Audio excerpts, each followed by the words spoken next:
Alors la communication, elle a vachement évolué ces dernières années, notamment avec l'arrivée massive des réseaux sociaux et en quelque sorte des influenceurs. Donc c'est une nouvelle manière de communiquer, de faire connaître sa marque et ça marche extrêmement bien pour les marques. C'est pour ça que les influenceurs se font payer extrêmement cher parce que y a un retour sur investissement qui est très intéressant en tout cas et c'est une nouvelle manière de communiquer justement sur ces produits.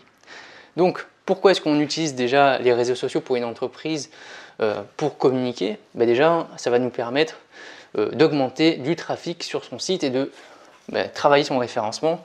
Forcément, quand vous faites une recherche Google sur par exemple du café et que vous faites justement vous proposez du café, votre but c'est que dès qu'on tape le mot café dans Google, on vous trouve directement. Que vous ne soyez pas sur la 5e ou 6e page, on ne vous trouvera jamais. Donc le but des réseaux sociaux, c'est que ça va nous permettre de nous faire connaître beaucoup plus rapidement, d'avoir des liens vers notre site et donc d'avoir un meilleur référencement.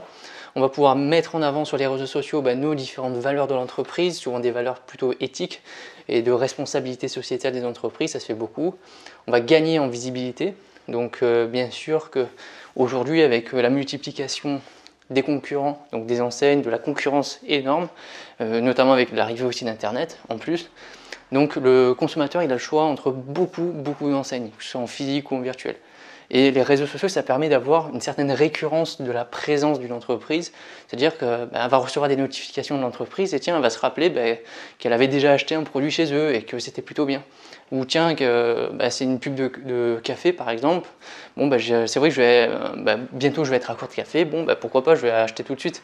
Donc voilà, ça permet d'avoir une meilleure visibilité dans toute la masse de concurrence qu'il y a. Ça permet aussi bien sûr de communiquer sur ses offres et ses opérations commerciales. Souvent vous voyez beaucoup de pubs quand il y a Noël, Pâques, etc. En fonction du type d'enseigne. Forcément ils vont accentuer leur communication pendant ces périodes-là. Bien sûr, le magasin de jouets va faire énormément de publicité de septembre à décembre. C'est sa plus grosse période.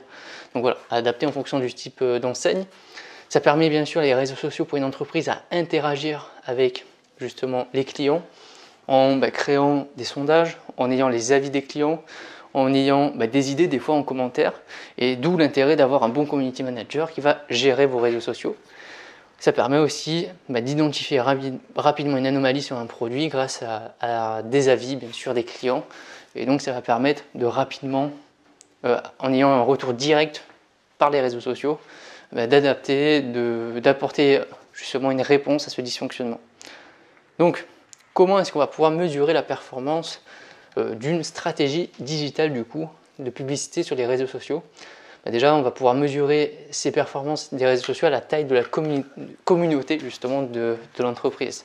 Forcément, une entreprise qui a une grosse présence digitale, c'est une entreprise qui a beaucoup d'abonnés aussi, beaucoup de personnes qui suivent, qui sont abonnées aux publications pour les recevoir. Bien sûr, il y a aussi ce qu'on appelle le taux d'engagement. C'est-à-dire quand vous faites une publicité sur Facebook ou ailleurs, vous allez pouvoir voir exactement le nombre de personnes qui ont vu cette publication, qui ont cliqué dessus, qui ont cliqué sur aussi le lien de redirection pour un appel à l'action par exemple. Donc ça permet d'avoir ce qu'on appelle le taux d'engagement. Ça permet bien sûr, on peut mesurer la performance d'une stratégie digitale grâce aussi aux avis et aux retours des clients dessus. Donc bien sûr, on connaît sous forme d'étoiles, souvent de 0 à 5 étoiles. C'est extrêmement utilisé. Donc ça permet de savoir si on a aussi des bons produits. Et bien sûr, on peut mesurer aussi le taux de transformation, c'est-à-dire que grâce à une publication sur les réseaux sociaux, on va savoir le nombre de personnes qui ont cliqué sur le lien, qui sont allés sur le site, qui ont mis dans leur panier un produit et qui ont finalisé l'achat. Donc on va pouvoir mesurer le ratio entre le nombre de personnes qui sont arrivées sur le site et le nombre de personnes qui sont reparties avec un produit acheté.